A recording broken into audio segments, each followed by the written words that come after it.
All right. So I think people will start joining the room now.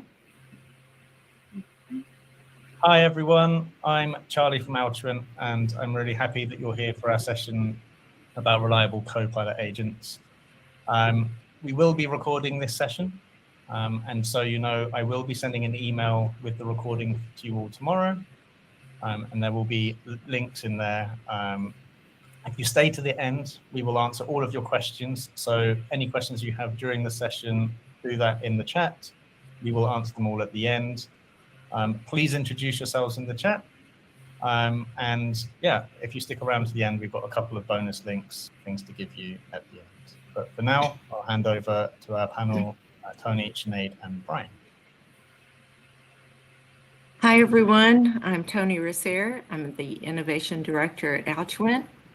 And with me is Sinead Healy. She's a multilingual AI consultant with Altuent.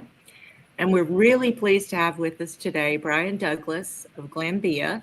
Glanbia is a global nutrition company. Their aim is to, as Brian tells me, make lives better with nutrition. And another thing he shared with me that I didn't know is that Glanbia is the second largest food and ingredients manufacturer in the world. So to kind of make this company real to us today, I became aware of some of the ingredients that they produce for certain products, and I thought I would share them with you because I was familiar with these: Slim Fast, Monster Drinks, and Betty Crocker. So welcome, Brian. I'm going to have you introduce yourself in just a few minutes. But before we get to that, Sinead, could you tell us a little bit about Altuent? Sure, thanks, Tony. So Altuent is a knowledge management company. We're really focused on helping our customers get actionable insights from their data or content. So our customers are global enterprises for the most part, mainly across life sciences, manufacturing, and IT. So that means we work in a lot of regulated spaces. Okay, thank you, Sinead. So today we're talking with Brian Douglas from Glanbia about his vision for how agents can support employees post-onboarding at the point of work. And we at Altuent share that vision. So I have a graphic here to illustrate the challenge that Brian is facing in his role. And what happens when employees move from training into their actual jobs. It's called the 70-20-10 rule, and it's very well known in Brian's circles. And basically it says that 70% of learning takes place at the point of work. And that's our context for our project that we did between Glanbia and Altuent. So Brian, we worked with your team to build reliability into an agent that would be used in English and German facilities, and the use case being plant maintenance. So I'm going to ask Brian a few questions here, guys, and we're going to get his perspective and hear about his vision. So Brian, I was going to ask you if you could start by just giving a quick overview of your role and what you're responsible for globally. Sure, thanks, Tony. Yeah, so I'm the head of enablement and adoption for Glanbia globally. So that effectively means that me and my team, we are responsible for all of our business systems, stroke IT learning, both from an induction onboarding perspective, but more importantly from a BAU and business sustainability perspective. Thanks, Brian. So that really, when you talk about, you're not just talking about training, that really puts you kind of at the center of adoption. So the first thing I wanted to ask you is, what happens when people actually move from training and then they have to do their jobs? Yeah, I suppose what we've been looking at, that gap in terms of the amount of activity or the high-end activity that happens as we move people onto a new way of working, a new system, pretty much project related. There's generally a huge amount of activity around that. There's go lives, there's scheduled training, and there's a lot happening.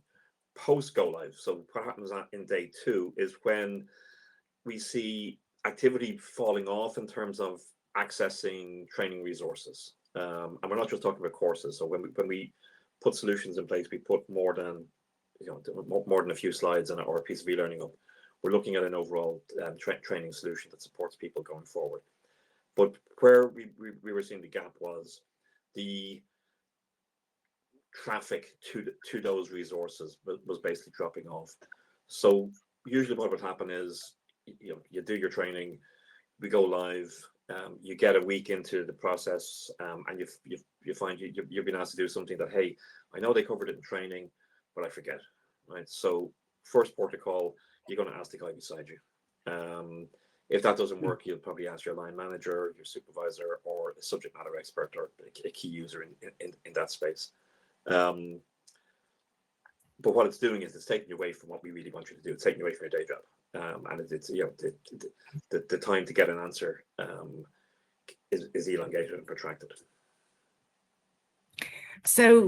So when we think about that 70-20-10 model, would you say that that is really what's reflected in your world, that there is a significant drop off when people move from training into actually having to do the work? There is, yeah, I think, whatever you invest at the front end of it, in terms of, if it's a new process or a new system, a lot of the training that you deliver as part of the project implementation, that will stick. But it becomes more, I suppose, visible from the point of view of where gaps begin to appear is further into it's what we call day 2 and beyond. These conversations where the project team have upped and left, the business are effectively been left to their own devices, and as they progress into the process or into the system, they're coming across elements that, as I said, look, yeah, we've covered it in training, but that was 6 weeks ago, that was 5 weeks ago, that was a month ago, whatever. How do I pick that up now, or where do I look for that support? So yeah, that's where we see the fundamental gap in terms of that 70 model, this 70-20-10 model. How do we enable this 70 component? It's really what we're looking at. Well, I think that we probably all can kind of relate to that, because how many of us have actually had to train for a new job, and we go through this training, and then you get there and you forget the specifics and the details, especially when there are lots of processes, right? So what do people do? You kind of mentioned before, they go and ask a colleague, are they searching for information? What are they doing there? Yeah, they're asking a colleague. They're jumping back into the learning platform, and they're trying to find a specific answer to a specific question in a library of content. So they're doing what they can. They're doing their best, and in some instances, they might take a punt and actually go, hey, I think it's this. And that'll lead to errors, that'll lead to downtime, that'll lead to rework, etc. So it's we get a full gamut. Like you mentioned, we're a global company. We've 27 manufacturing sites. We have 6,000 employees. So there's always a lot going on. So it's trying to support those 6,000 folk with the right solution at the right time. You actually answered the next thing I was going to ask you, which is really, what is the impact on the business? And you mentioned, it can lead to errors and downtime. But when you and I were talking a few months ago, you told me that sometimes when we talk about downtime, that impact is a plant might shut down overnight while you wait for the next person, that expert to come in the morning. Is that something that you guys are either concerned about or have experienced? Yeah, it is. It's we have a series of the way how we operate and how we support our systems. We have a series of key users, but those key users are obviously localized in so much as they're based in the States, or it could be in Germany, or it could be in China, or wherever. But there's generally one, maybe two of them. So if a query pops up, and a lot of our plants are 24/7, so if a query pops up at 2 a.m., that subject matter expert's not there. So what happens if we can't get an answer? Generally, what happens if we can't get an answer? Production stops until that somebody's capable of basically resolving the issue that's popped up. So that can be a problem. We've also got time zone differences in terms of we might have a query with a plant in the UK, but the subject matter expert is based on the west coast of the States. So that time lag is basically they're out of sync there as well. We've recently, not relating to what we're going to talk about, but I have a site in the US where we've just gone through an implementation, and because there's these knowledge gaps, particularly across multiple shifts, we're seeing people basically doing 18, 20-hour shifts to basically support the guys on the ground to as part of a new system rollout. So it's quite pertinent at the moment. That's actually a good segue into what I wanted to ask you about now, because if you're talking about people doing, those long shifts to support people on the ground, your vision really was to bring those answers to people at the point of work. And we talked a little bit, as we got started on this project about what that experience needed to look like. So I kind of want to shift now into, so what does it look like when we are using agents at the point of work to actually support people in getting the answers they need, support them, coming on board? So for you, what did that agent experience actually need to look like? Yeah, I suppose it needed to be, it needed to be accessible. So it needed to be stood up, and accessible 24/7. It needed to have an element of security around it, in so much as people, if people went to it, they were happy with the answers they got. The answer was correct, and that the user experience was relatively painless, in so much as, if it's easier to ask the guy beside you or go looking for somebody to ask you the plants, you're not going to use the tool. So it was important for us to basically make the tool as user friendly and accessible as possible. Yeah, that was You mentioned primary focus. Yeah, so you mentioned there, actually, one of the things you mentioned was that the answers need to be correct.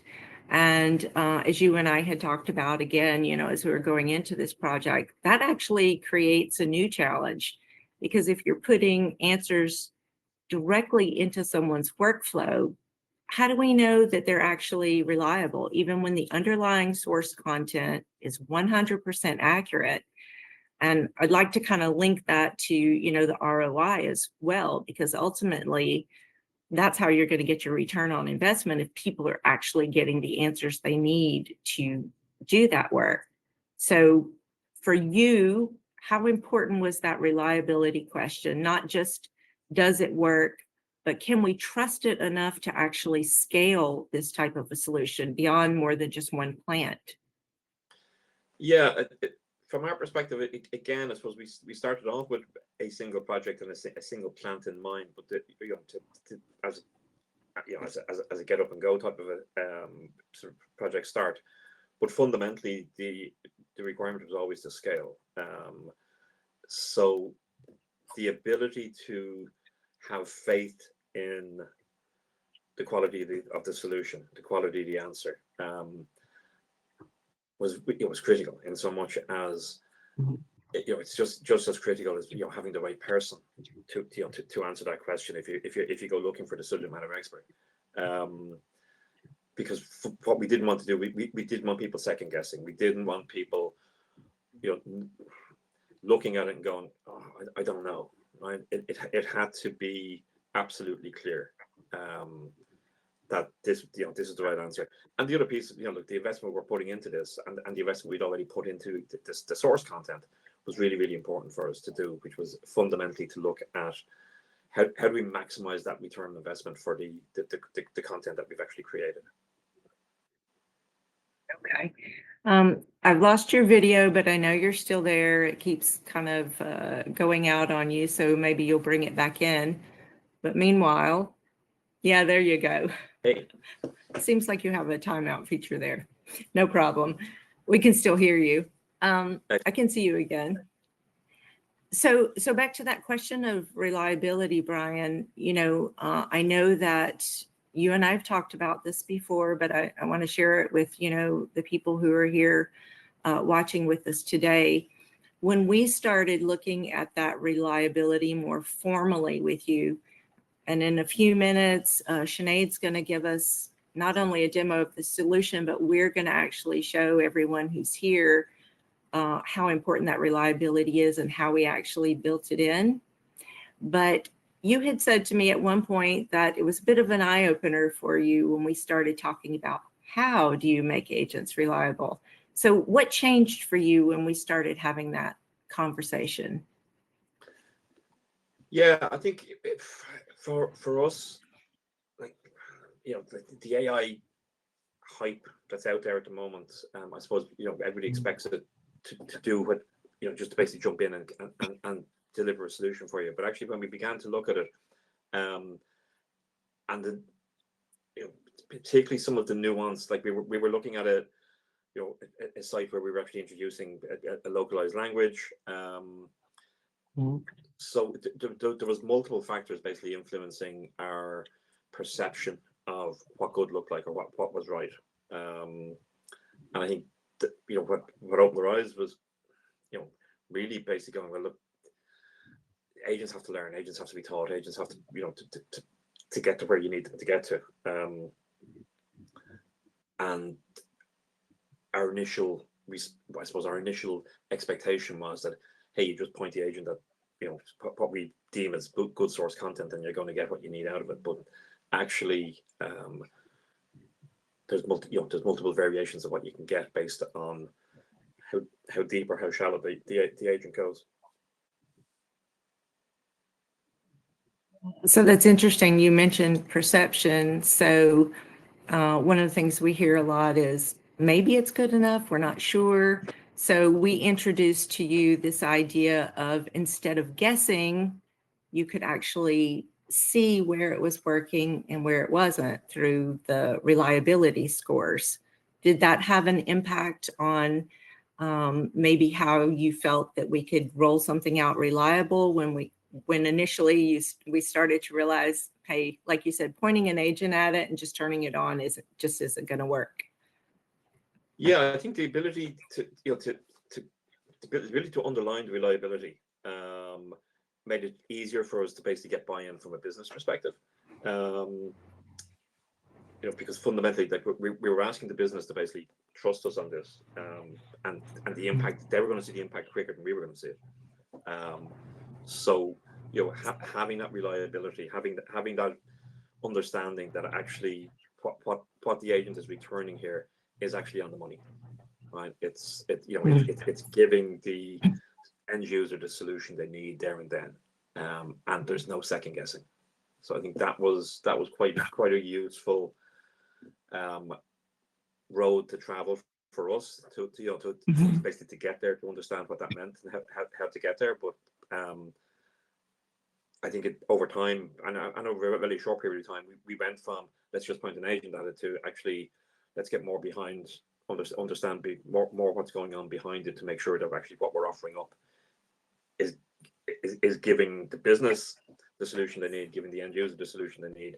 And that then goes back to ROI. It goes back to fundamentally our ability to scale this going forward. Yeah, of course. So again, we're gonna show that in a few minutes, that trust piece, that reliability piece. But before we move on to that, I just have a couple more questions, 2 more questions for you, because you brought to us a new challenge, which was, you said, oh, actually, I need this in German.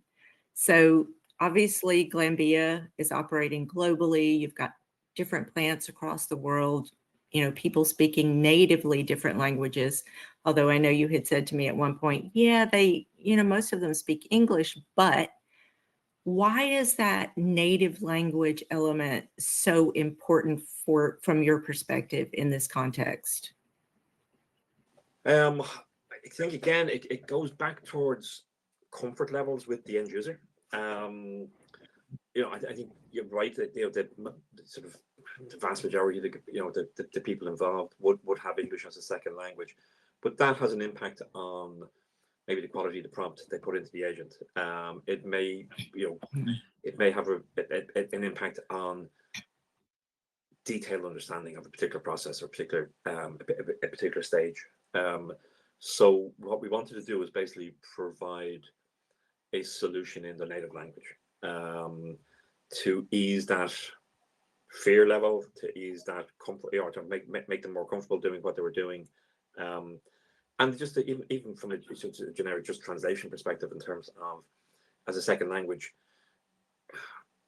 you can, particularly with that's technical language, it's technical processes, you can potentially get it wrong if you're doing that translation in your head to basically ask an agent a question. So it was clear for us that we were going to meet the guys on the ground where they were working. We needed to meet them with a localized native language solution. Yeah, so it's clear that it was important for the user, but also important because of the impact that that could have on the business as well. Yeah. Yeah. 100%. So we started with English, and then we moved into German. You want to tell us that was driven by a real world rollout scenario. You want to give us just real briefly what that scenario was, and then we're going to show what we actually did. Yeah, I suppose, like, from our perspective, we decided to go after this. We chose what we identified as a fairly stable system. So we went with SAP Plant Maintenance because we knew it was stable. We knew we had good, robust, validated source content.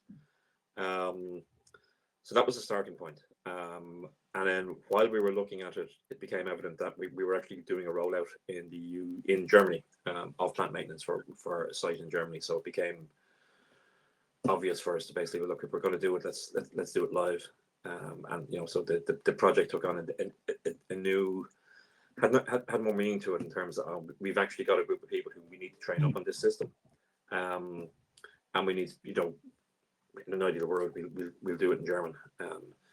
So I know we were probably a few weeks, we were definitely a few weeks into the project, and I dropped the German bombshell on you guys, but we got there. I like the way you put that, the German bombshell. Well, while it may have seemed like a bombshell, Sinead, who's about to take us for a look at this, she got really excited. I can tell you that, because she is a linguist and she's our multilingual AI consultant. So what you call a bombshell just got her really excited. So what we've really talked about now is the challenge and why trust and reliability matter. And Brian, thank you for sharing your thoughts on that and your vision on that. And I'm going to come back to a few more questions with Brian afterwards, guys. But what we're going to do right now is we're going to show you what this looks like in practice, okay? We're going to show you some things from the English agent and from the German, and we're going to show you a little bit behind the scenes, but then stay tuned, because we're going to show you how we actually measure and improve the reliability. We're going to show you the actual Glanbia scores from our first POC. Okay, so Sinead, I'm going to hand it over to you for a few minutes. Thanks, Tony. Thank you. And thank you, Brian. It's really good to get that insight behind the scenes. So what we're going to look at here now is the use case in action. As Brian was saying, they had to roll out rapidly in their German site. They had the documentation in place on how to operate the machinery. It had already been localized into German. It was stored in SharePoint libraries, but they needed a way to enable technicians to find the right information fast. So in the next couple of slides here, we're going to walk you through that new hires search journey. So in this first example that we're looking at here, we're looking at native search in SharePoint. So let's imagine you're one of Brian's new hires, and you want to find out how to create a maintenance strategy in that plant maintenance module. So you go to your SharePoint folder where all the SOPs are stored. They're in English, there's also in German, and you type in maintenance strategy. But SharePoint doesn't find anything because it's a keyword-based search, and that keyword, maintenance strategy, doesn't appear in any of the documents. So on the next slide here, what we have is the experience from the German perspective. So we've got our colleague over in Germany. He's doing exactly the same thing. He's typing in the word Wartungsstrategie, because that's the term he used in his previous job, but he's not getting any hits either. So one level up from that, on the next slide, what we have here now is an optimized SharePoint search. So in this scenario, you type in maintenance strategy and the right documents are returned. This happens because maintenance strategy as a term is linked to the primary concept maintenance plan in the backend taxonomy. So again, this is exactly what happens on the German side for our German technician. He's typing in Wartungsstrategie and he gets exactly the documents he needs. So we're going from a search that works to a response that gives a fast answer at the point of work. So we're moving closer to the challenge that Brian was describing earlier, that day 2 challenge where you're finished with your onboarding and you need to get information at the point of need. So the solution, as Tony has said, was to create a Copilot agent grounded in Glanbia's German and English SOPs. So in this demo here, we're going to hit play now in 1 minute. We're going to find out how to create a new maintenance plan. So here, let's imagine you're the new hire, you're typing in, how can I create a maintenance plan? They're writing it in natural language. The agent is processing, and then it returns a step-by-step guide of exactly what they need to do in order to create a maintenance plan. So the agent, you can see there, it allows you to see exactly which documents in the SharePoint repository it used to provide the answer. It also provides a list of all of the documents that it browsed, maybe not necessarily used, to provide the answer.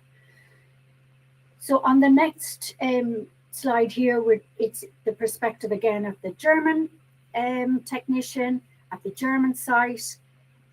So here he's asking, how do I close a maintenance plan? Wie termine ich eine Wartungsplan?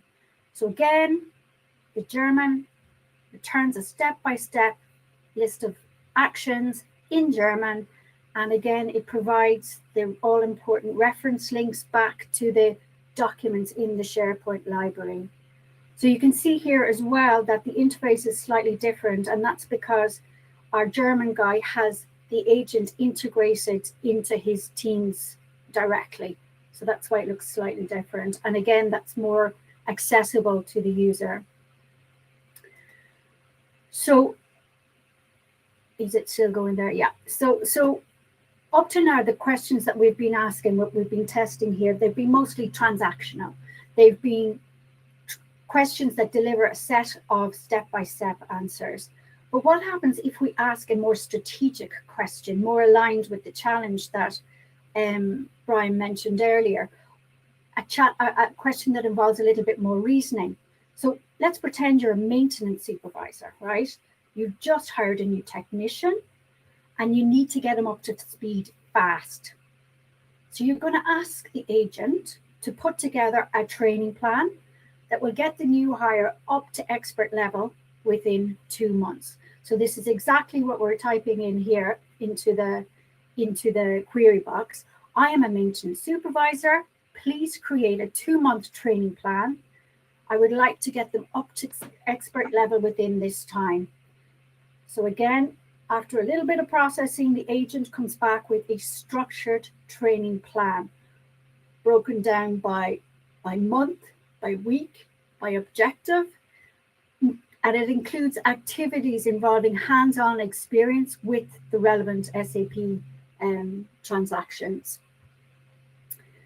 So moving on to the next slide here, this is where it gets interesting, certainly for me as someone with a language background. But what we're seeing here is an example of how the agent can deliver a reliable response even when the underlying content may not be perfect. So what we have here on the left-hand side is a German hands-on guide, an SAP hands-on guide. It was translated using AI. As we all know, AI doesn't do context very well. In this particular case, what it did is it translated the term industrial facility, Anlage, as botanical plant. Pflanzer, okay? So, however, the semantic layer behind the agent was able to detect and resolve this mistranslation, essentially, and return a correct response. And that's the response that you can see over there on the right-hand side. So really, even when the content is, I'm not going to say wrong, if it's imperfect, the agent can still give a reliable answer. So really, we're not claiming that the agent can fix bad content. We're showing that with the right semantic guardrails, it can still give a reliable, correct answer, and maybe even show you where in the underlying content you might need to pay a little bit more attention. So this semantic layer, it doesn't make AI smarter, it makes it more reliable. And I think now, Tony, I'm going to hand back to you. You're going to bring us on a deeper dive behind the agent itself. Yeah, Sinead, thanks for that demo. And I love that last example. I actually said, Sinead, you have to show that example because it's just really a great visual of what can happen when you have those guardrails that you were talking about. So now that's the demo where you see the agent on the user side, but now we're going to take you just a little bit behind the scenes to show you what's happening behind and how we focused on reliability. First of all, I just wanted to show you a little bit of the tech that's behind there. Obviously, we're using SharePoint. We dropped those SOPs into SharePoint, but we're using Microsoft Copilot Studio to actually develop, configure the agents. We're using a technology called GraphWise, and we use that for the taxonomy management, also for the auto tagging of metadata, of course, with human review following that. But the other thing that GraphWise does is it allows the agents to actually see that metadata that is sitting in SharePoint, that metadata coming from the taxonomy that GraphWise is also managing. Now, with the project we did with Glanbia, we also used Power Automate because we built in some automated workflows, some notifications, and things like that. But we're not actually showing those in the demo today. I just wanted to let you know that that is part of what we were using. So next, Sinead, I'm going to ask you just for a second to talk about, we've kind of identified at least 4 different levers that we pull to make sure that that agent is going to be reliable, or where we can improve the reliability iteratively. Yeah, exactly. Can you talk Yes. about those? Sure. So yeah, there are 4 kind of main areas or 4 main levers that you can pull to make the agent and the agent's responses more reliable. And really they're the taxonomy, the metadata, you've mentioned it before, the structure of the SharePoint library, and then the agent itself that sits on top of this original semantic layer. So really what you're seeing on the next slide there is that the missing piece is this taxonomy metadata semantic layer. Language support alone, you can see certainly from the German example, is not sufficient. It's that semantic structure that drives the reliability. So Tony, I think you're going to talk about how this fits into reliability overall in terms of the agents as a differentiator. Yeah, and this is really the key about what we're talking about today. And Brian, you just expressed it so well, how important that trust factor is when you're in any type of a real world environment. And I just want to make it clear here that we're talking about the trust or the reliability of the agent responses, not of the underlying content. We're going to make that assumption. You know, Brian, when we selected this project, you said, this is the best one to start with because that content has been validated. We know it's accurate, but how do we know if the agent responses are valid? And more importantly, how do we measure that? So how do we go from, oh, I hope this is right, to I really do trust this, and I know that our people on the floor are going to be able to trust this? Because as Brian said, that's really critical, not just for the users and their confidence in being able to adopt a new technology, because let's face it, Using Copilot agents at the point of work might be new for your employees, but also for the business itself, knowing that the employees are going to get reliable answers so that they can do their jobs accurately. So when you look at what we did for reliability, we'll move on to the next slide there. Thank you. We start with the benchmark. Brian talked about it. So before we did any kind of an optimization or any of those guardrails that Sinead was referring to earlier, we just did a benchmark. Here's how, when you put that agent against that content, this is how it performs. And Brian, you made a comment there about, you know, it wasn't quite what we expected. So we do that first of all so that we can get a baseline. The next thing we do is once we get that score, we also get information. That information, we call them insights, shows us why isn't this agent giving the responses that we actually expect? And then we actually use that information and those insights to start making those targeted optimizations. So now I'm going to show you, Brian, thank you for giving us permission. We're going to show you Glanbia's scores, okay? So we start with that benchmark that I talked about. And this is, you know, no optimizations, basically just point the agent at that source content. And you can see there that our first score, reliability score, was 33%. When Brian said to me, eye opener, that may have been the thing that was the eye opener. But then the next thing that we did is that we added that taxonomy, that metadata, and we got a new score. Now, what I want to show you here is that score jumped, but we didn't do any further optimizations there. Any of those levers that Sinead talked about, we just added the taxonomy and the metadata, and we had not even done the human review yet, okay? Of course, our taxonomy was developed by a human. So this is our first pass. And then the final pass that we did in this particular phase of the project, you'll be able to see next. And that is when we actually just did a little bit of optimization. We did human review on the taxonomy and on the metadata, and you can see that we were able to get that score up to 82%. Now, of course, you know, moving into a later phase, we would be optimizing that some more. And we do that iteratively with those insights that come from not only giving you a confidence score, but actually when we do this behind the scenes of this, our methodology, we can see, okay, so what's affecting that score? And then the last thing I'll show you here is just the German score, which, you know, great, it's 83%. It very much is close to that English score. And it should be, because we've used a taxonomy, a German taxonomy and metadata that's very much aligned with the English, okay?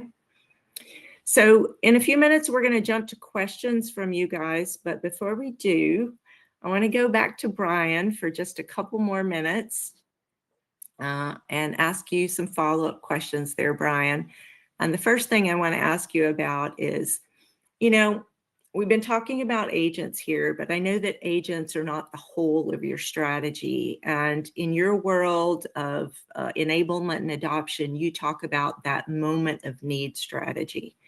So could you share with me for just a few minutes, how do you see agents actually fitting in with that larger moment of need strategy?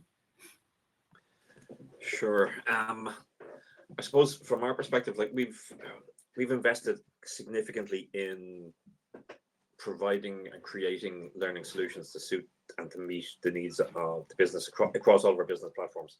And there's, I suppose we've 40 plus core platforms, and we've probably about maybe 220, 230 core, you know, sort of business systems out there. So that's, you know, that drives a lot in terms of stuff.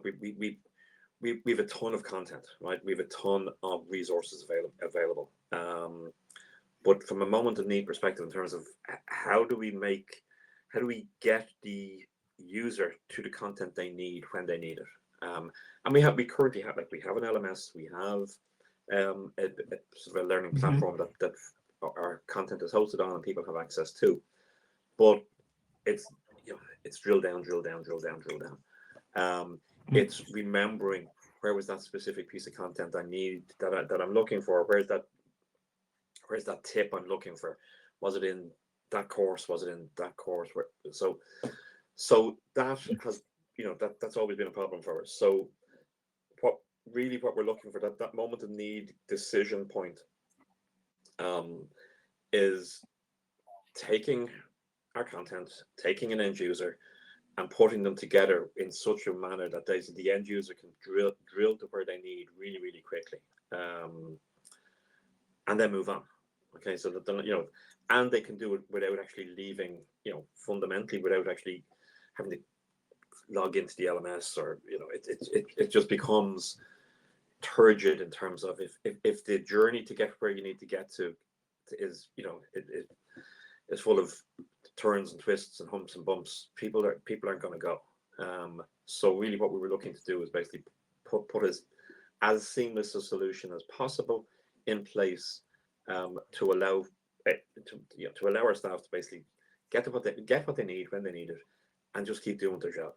Right. So it fundamentally, we're not impacting performance, and in fact we're actually enhancing performance, because people they're happy to get the answer because they know it's reliable. They're happy to basically apply it because they know it's not going to cause a problem.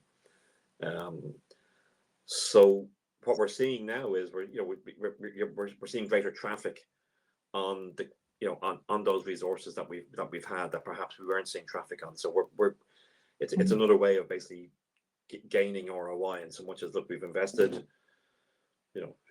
let's say we've invested $100,000 on a particular program.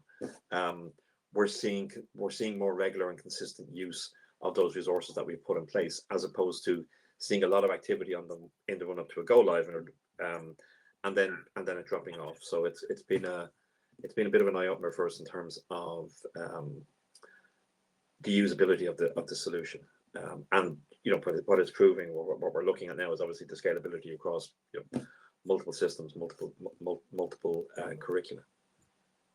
Oh, well, actually, that's a perfect segue into my next question for you. But I did want to say, I think it's really interesting what you mentioned there, that you're actually seeing more activity on those training materials that you already have invested so much into, because as we all saw with the demo that Sinead did there, you don't just get an answer, you actually get links to where it came from. So if someone did want to dig down, they have the link right there. And I know you guys are all with me. How many of us have, whatever system we're using in our companies, whether it's an LMS, a SharePoint, or whatever it is, how much time do we spend going and searching for information that we know we've seen before, we know it's there, but we just can't find it? But to take it back to what you were mentioning there, Brian, before, if you are to zoom out, where does this go next? And if this works in one plant, what does that mean what does that mean for the enterprise? Look, it's causing problems is the wrong word. I suppose that good problems, if you want to call them good problems. We're beginning to ask ourselves what the future of learning looks like, and that's a fairly fundamental question, right, for any organization. But we're beginning to look and go, well, what type of technology do we need to support our user base going forward? Where are we investing? Do we invest in actually creating better source content, and then there's one question in terms of that's come up in terms of how could we use this to actually onboard somebody? So to take it, remove, maybe not all, but remove elements of a structured onboarding program, and allow people basically find their own way to a degree, with some guidance. So there's a lot of conversation being generated out of just one POC here. That's interesting. We like to hear that, of course. So, and my last question for you, and then we're going to start to move on to questions from the audience, is for other, for the people who are watching this, what's the one thing, that you would say to them that they should get right before they get started? Yeah, there's probably a couple. Like, don't get started. Pick something that's tangible. Pick something that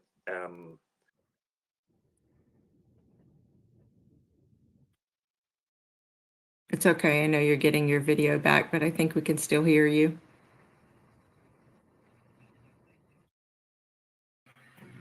Yeah, I think he's Oh, we may have lost him altogether. Okay. That's all right. Oh, here he comes. Here we go. Oh, don't you guys love technology? Sorry, guys. I always say I have a love-hate relationship with technology. Hey, Brian, welcome back. Yeah, listen, apologies for that. Yeah, look, I think the tips would be, pick something that's tangible, pick something that's, that you can get your hands around. Don't try and, I think boil the ocean, I think was the expression I used. You want to pick a proof of concept that is valuable, and you're not, there's everywhere we look at the moment, it's AI this, AI that, AI the other. There's, I think I heard somebody referring to folks as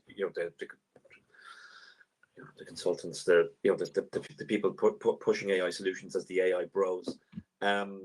So I think it's, look, just be aware of what you're trying to achieve, and don't try and overdo it. Pick something that you can ultimately scale going forward, but pick something that will actually give you a tangible and visible proof of concept that you can actually work to, and not get tied down in 10-12 months of work. Okay. Well, thank you for that. Brian, stay on for questions if you can. Some people may have questions for you guys. We're about to open it up to questions. Charlie's going to help us with that. Before we do, I want to share just a couple of things. Brian and I are actually both going to be at the Knowledge Summit in Dublin. That's coming up at the end of June. So if you're going to be in the area or you want to make a trip over to Dublin, come by and see us. I also wanted to, I'm going to share with you a downloadable. I saw someone in the chat wanted to know, about more use cases. I actually put together this ebook with 30 different Copilot agent use cases. Yours may not be in there, but it may trigger something for you. And if you don't capture this right now, it's okay. Charlie's going to be sending this link out to all of you so that you can get that downloadable.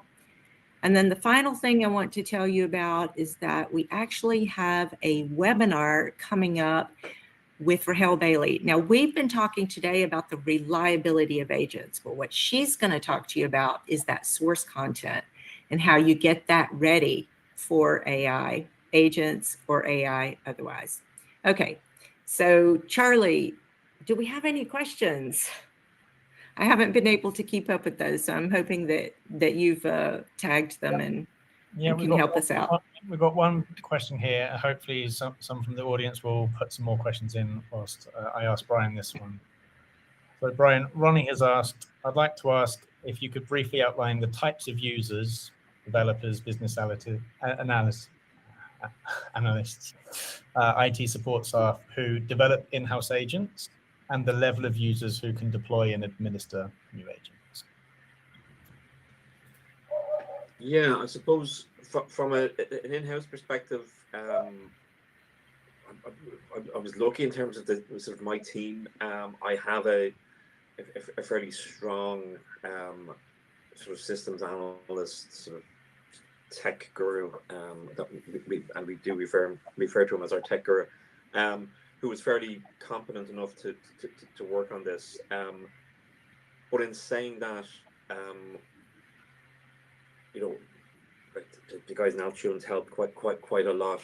The users, like what we're seeing from a user perspective, like we're seeing operators, we're seeing technicians, we're seeing management, we're seeing some senior management basically looking at this, and and using the tools. Senior management probably looking at it from the point of view of capability rather than, I need to run a work order. But the end user experience is such that pretty much anybody can engage. The creation of the tool, you need an element of technical competence or technical capability, but your standard business analyst, sort of IT analyst, will be able to get there. The nice thing about, particularly around Studio, Copilot Studio, it's pretty much plug and play. It's a fairly simple solution to work with. Yeah, maybe I can follow on from that, Charlie, because obviously, a couple of years ago, we started using Studio in-house, and we're a consultancy. Of course, we have some really tech-savvy people on our team, but deploying agents from Copilot is not difficult. Pretty much anyone can learn to deploy an agent. But as Brian said earlier in our conversation, just pointing an agent at the content won't necessarily get you the answers that you're expecting. So that's where we were able to help bring our expertise in. He has a guy on his team. He's like, his name is Sean. I hope he doesn't mind me mentioning his name. He's super smart guy, and he had already developed some agents, but they weren't doing what he expected them to do. And so that's where we helped to bring those guardrails. And Sinead talked about those 4 different levers that we pull. There are others as well, but it has to do with the structure of your actual document system. There's not just SharePoint level metadata, there's document level, there's how you're naming files. And of course, those all important taxonomy and metadata, which really makes the biggest difference. And then configuring the agent itself. Brian, you said you do need a bit of tech savvy. If you want to go beyond just building the agent and pointing it, if you want this to be something you can scale at an enterprise level, which is critical, then we have some people who, things like Python and JavaScripts and things like that are helpful to even the agents themselves to make them perform better. So, and also to automate agents together, like to have that, like moving more towards agentic AI, where you're taking individual agents and you're automating workflows. And so it's all, they're all different approaches and different starting points, and it just depends where you want to go and what you want to get out of your agent. Yeah, you mentioned automation there. We didn't go into this, but I had put that, Power Automate was one of the tools that we use. We also use multiple agents working together, but we did build some automations for the Glanbia project. We built in some notifications, like some automated notifications, when someone needs help beyond just what the agent can answer or process, the technician can actually trigger something so that the expert that they need, we're not leaving the humans out of the loop there. And then that person will actually get a notification with the question that they have. And we've used those automations even to help us to manage content governance. We haven't done that yet with Glanbia, but we've already started talking about it, right, Brian? So you can, it's more than just answering questions and creating training plans. So, do you have any other questions for us, Charlie? There's not more questions here at the moment, but Jerry had written in that he was interested in learning more around onboarding new hires and customer support. So maybe, Tony, you could allude to some of the work that we've done in customer support around this. Onboarding new hires. Sorry, let me switch my brain from plant maintenance to customer support. Yeah. Actually, we have a large client that has customer support, and it's really in a sense, it's similar to, it's actually the same use case. I guess that's what I was thinking about as we were going into this webinar. We're talking about manufacturing and plant maintenance here, but this solution really applies to most onboarding experiences that I can think of. So think about a person who's sitting in customer support. They're new, they've gone through their training, but now they're sitting there, they're getting phone calls, they're getting emails. You guys know, you've all talked to someone on the phone who's providing support. And how do they get the quick answers that they need? Well, in customer support, there have long been systems where agents, you know, I say agents, I'm talking about human agents, could go and search for the right information.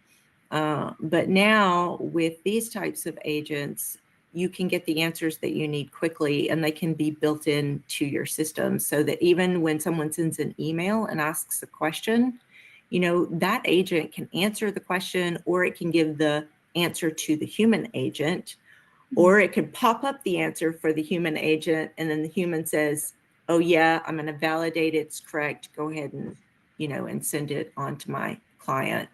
But as Brian said, you know, before, going beyond even just at the point of work answers, you know, using that to create training plans, because within your information, you have all of the knowledge that these people, you know, your human agents need to know, or your technicians need to know.